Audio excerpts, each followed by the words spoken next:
यहाँ जिंदगी और मौत के बीच इतना ही फासला है जितना कि इन खेतों और इनके पास सटे इस टाइगर रिजर्व में आदमखोर बाघों के साए में होती है यहाँ खेती किसानी। हर पल खौफ में रहते हैं यहाँ के किसान।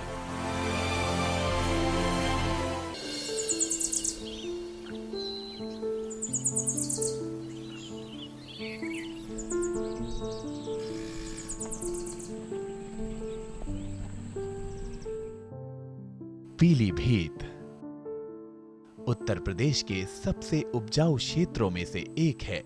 पीलीभीत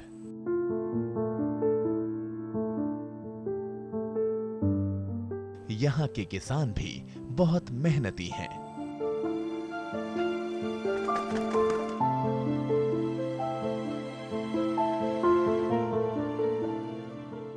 शायद इन्हीं लहलहाते खेतों को देखकर ही कवि ने कहा होगा, मेरे देश की धरती सोना उगले, उगले हीरे मोती।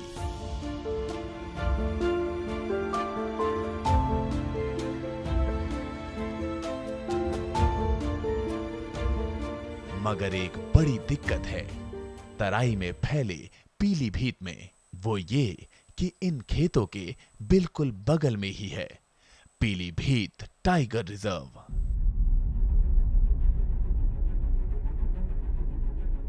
और इस रिजर्व में 50 से ज्यादा बाघ रहते हैं।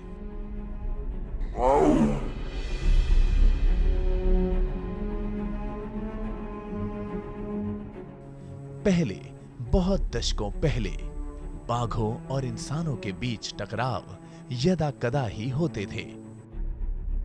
दोनों ने ही अपनी अपनी सीमाएं तय कर रखी थी।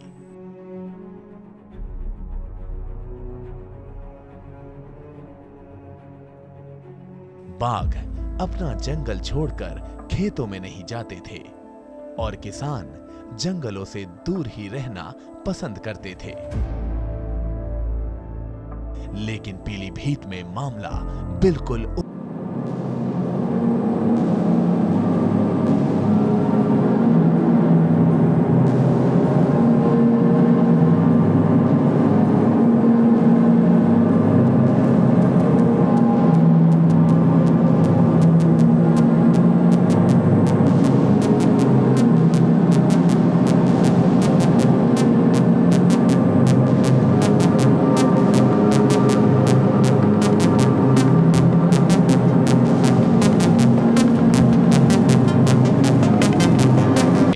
आदमखोर बाघ का खौफ इस कदर फैला कि किसानों ने अपनी खड़ी फसलों की पहरेदारी करनी ही छोड़ दी।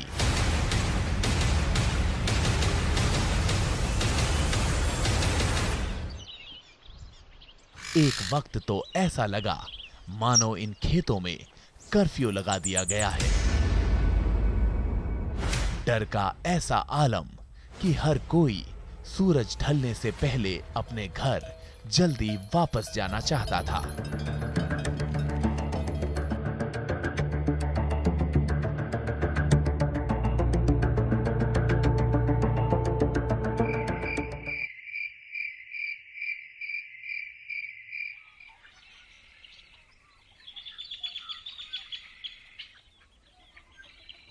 लेकिन अचानक ये डर गुस्से में बदल गया। ये तब हुआ जब 14 साल का बालक राजीव कुमार एक शाम अपने घर वापस नहीं आया।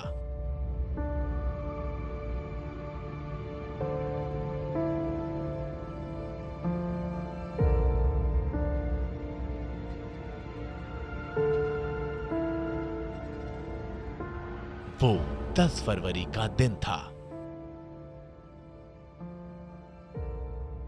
राजीव अपने पिता के साथ साइकिल में बैठकर गांव वापस आ ही रहा था कि गन्ने के खेतों के साथ से गुजरते हुए उसका मन ललचा गया।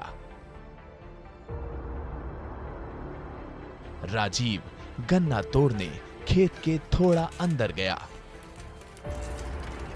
बेटे को जल्दी घर आने की हिदायत देते हुए उसके पिता ने साइकिल अपने गांव की तरफ घुमाई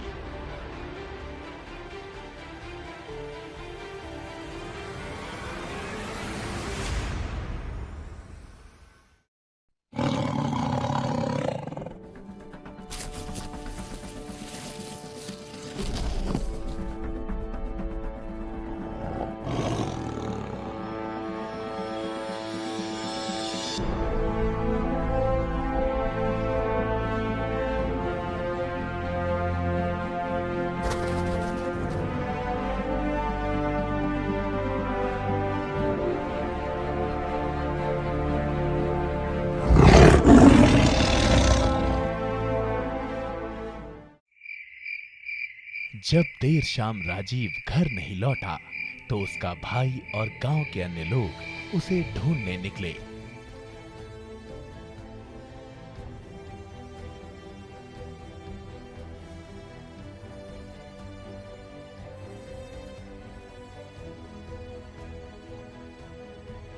उनका डर सही निकला।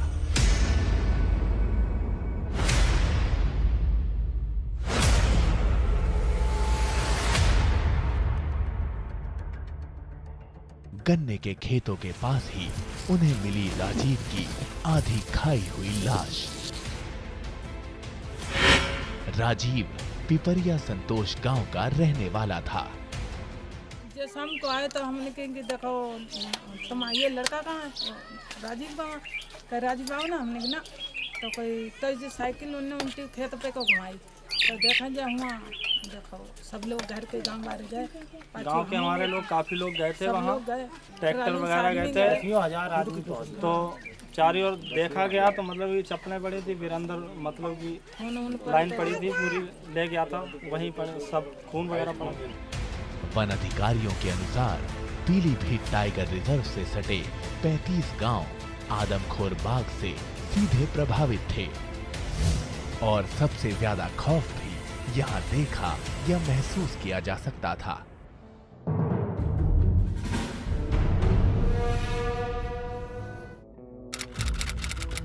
10 फरवरी 2017 तक 6 लोग बाघ का शिकार हो चुके थे। गांव वालों का आक्रोश चरम सीमा पर पहुंच चुका था। मौके की नजाकत को देखते हुए पीलीभीत का वन विभाग भी हरकत में आया। सबसे पहला काम था आदमखोर हो चुके बाघ को ढूंढना, और ये कोई आसान काम नहीं था। बाघ के डर के मारे किसानों ने खेतों में जाना ही छोड़ दिया था। लेकिन दिक्कत ये भी थी कि ये आदमखोर बाघ अपनी मनमर्जी से कभी जंगल से खेतों में आ धमकता तो कभी वापस जंगल की तरफ कूच कर जाता। बाघ को ढूंढना बेहद जरूरी था।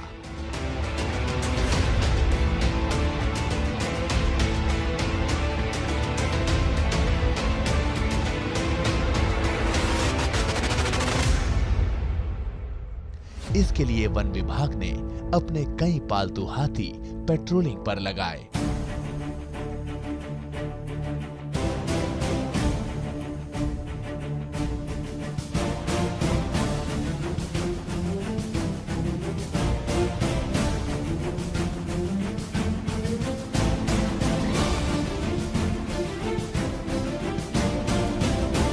ये हाथी न सिर्फ जंगल के किनारों पर ही गश्त लगा रहे थे, बल्कि आसपास के गांवों में काम करते किसानों पर भी निगाह रखे थे।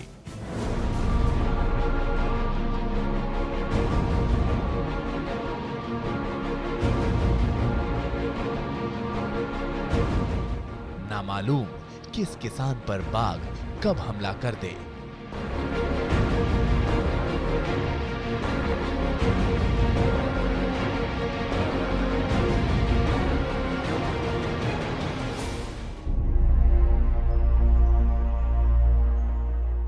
उत्तर प्रदेश के मुख्य वन संरक्षक संजय सिंह का मानना है कि पीलीभीत में यह हालात अचानक ही नहीं पैदा हुए। अपनी बात वो कुछ इस तरीके से रखते हैं। हमें अपने स्थानीय या फ्रंट लाइन स्टाफ जो है उनको इस तरह से ट्रेन करने की आवश्यकता है कि लगातार वो अपने क्षेत्र के जो कार्निवोर हैं उन पे उनके मूवमेंट पे नज़र रख सकें। इस प्रकार से हमें उनको सक्षम बनाना होगा, इक्विप करना होगा, जिससे कि अगर किसी कार्निवोर का मूवमेंट गांव की तरफ जैसे ही हो तो वो अलर्ट गांव वालों को दे सकें। साथ ही साथ गांव वाले भी प्रकृति से दूर होते जा रहे हैं अपनी मेन स्ट्रीम में विकास के कारण से। तो इस दिशा में हमारा ग्रामीण विकास विभाग, रूरल डेवलपमेंट डिपार्टमेंट का रोल अहम हो जाता है मेरे दृष्टिकोण से, क्योंकि उनको स्थानीय रूप से क्या अपॉर्चुनिटीज़ अपने आर्थिक स्थिति को सुधारने के लिए कर सकते हैं, जितना वो करेंगे उतना उनकी जो प्रकृति के या स्थानीय वन क्षेत्रों पे निर्भरता कम होती जाएगी। मानसिकता बदलने की ज़्यादा कहेंगे, जो वो प्रकृति का संबंध, उनका कनेक्शन टूट गया है, उसको फिर से इस्टेब्लिश करना होगा, क्योंकि वो ज़्यादा सदियों से इस वन क्षेत्र के किनारे रहते आए हैं या बहुत सालों से रहते आए हैं, तो उनका जो सामंजस्य है वो कहीं टूट गया है। वो स्थानीय जो वन्य जीव हैं, चाहे वो टाइगर हो या किसी भी प्रकार का कोई जानवर हो, चाहे वो डियर हो, तो उनके बिहेवियर के बारे में बहुत अच्छे से पहले समझते थे, अभी भी जानते हैं, लेकिन धीरे धीरे वो ऐसा लगता है कि संबंध कहीं टूट सा गया है, या वो ओवर कॉन्फिडेंस में उसको नज़रअंदाज करते हैं कि ये एक तरह की घटना हो सकती है। उधर टाइगर रिजर्व से सटे गांवों में तनाव लगातार बढ़ता जा रहा था।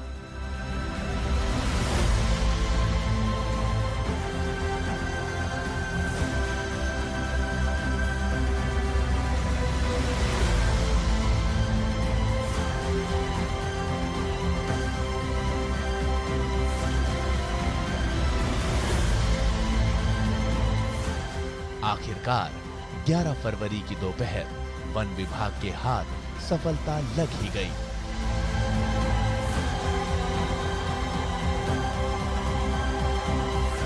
खोजी हाथियों ने बाघ को ढूंढ ही निकाला।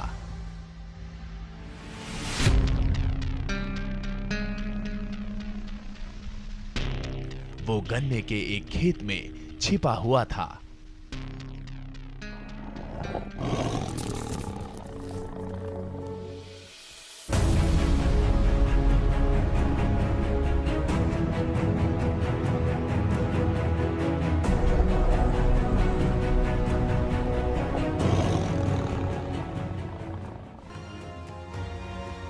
तय किया गया कि जान से मारने के बजाय बाघ को ट्रैंकुलाइज यानी बेहोश किया जाए, लेकिन वन विभाग की मुश्किल थी तेजी से बढ़ता ये जन सैलाब। अगर बाघ काबू से बाहर हो गया तो कई लोगों की जान खतरे में पड़ सकती थी, पर कुछ तो करना ही था। हिम्मत कर हाथियों पर बैठे अधिकारियों ने बाघ के निकट पहुंच उस पर ट्रैंकुलाइजिंग गन से वार किया। बाघ बेहोश तो हुआ, पर देखते ही देखते सैकड़ों गांव वाले बाघ पर टूट पड़े। अब मसला था बेहोश पड़े बाघ की जान को कैसे बचाया जाए।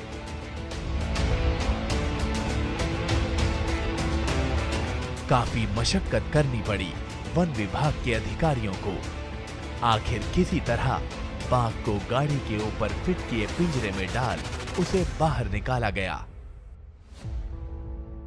उत्तर प्रदेश वन विभाग के जाने माने महावत हैं इदरीस।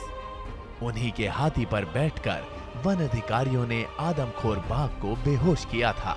उस दिन के बारे में इदरीस का कहना है, उस दिन ये हुआ कि इसने गन्ने में आ गया। हमारे रेंजर साहब ने उसके पगमार्क को देख लिया और गन्ने के चारों तरफ खाबड़ लगा दिया। हम रुके हुए थे गढ़ा, वहाँ से हमारी हाथी पवन कली, गंगा कली, ये हाथियाँ वहाँ जब मौके पे आई तो रेंजर साहब ने बताया कि टाइगर इसी गन्ने में गया है और इसका पंजा बाहर नहीं निकला है गन्ने से, इसको देखा जाए।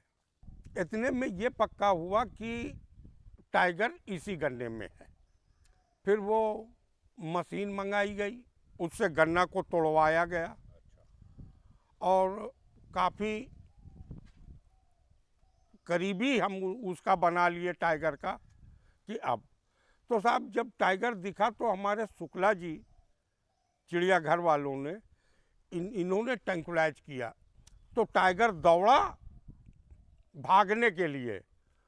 तो जब वो भागना चाहा सामने वो हाथी पड़ गए, तो बटालिक के मत्थे पे यहाँ पे 3 नाखून लग गए, खड़ा हो गया टाइगर। लेकिन हाथी पीछे हटा एकदम से और हम लोगों के हाथी और करीब पहुंच गए उसके। डॉक्टर साहब ने दूसरी डांट मार दी तो टाइगर 2 मिनट के बाद लेट गया। Samuel Singh Pilibhit tiger reserve से अच्छी तरह वाकिफ हैं। वो यहां रह रहे गांव वालों की पीड़ा को भी समझते हैं। वो मानते हैं कि गांवों और जंगलों के बीच नया समन्वय, नया तालमेल बिठाना होगा, तभी स्थिति में सुधार आएगा।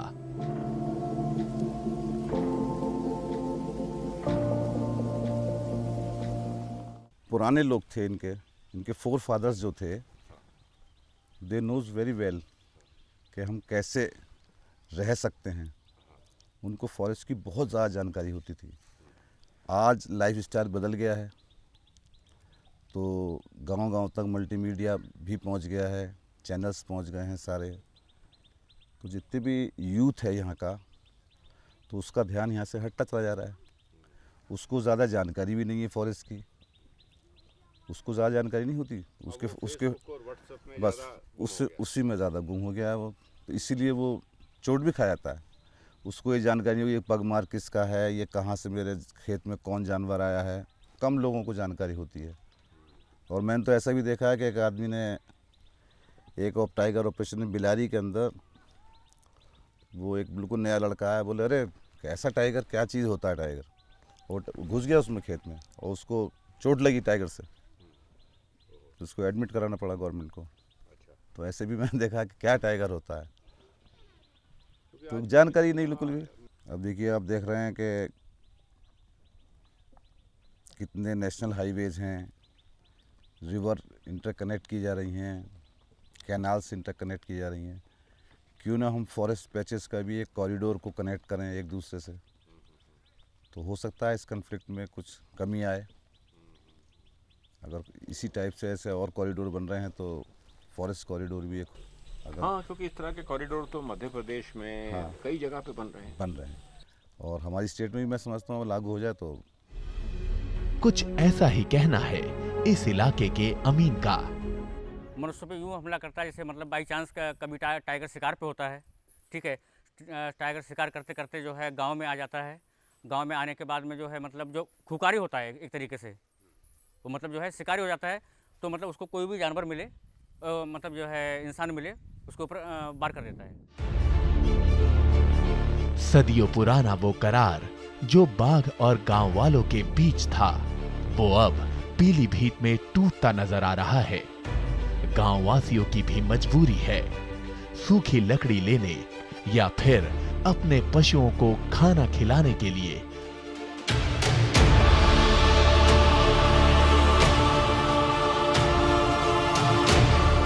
उन्हें जंगल में जाना ही पड़ता है। ऐसे में बाघ की नाराजगी स्वाभाविक ही है। दोनों ही अपनी जमीन के लिए लड़ रहे हैं, दोनों ही चुनौतियों से जूझ रहे हैं।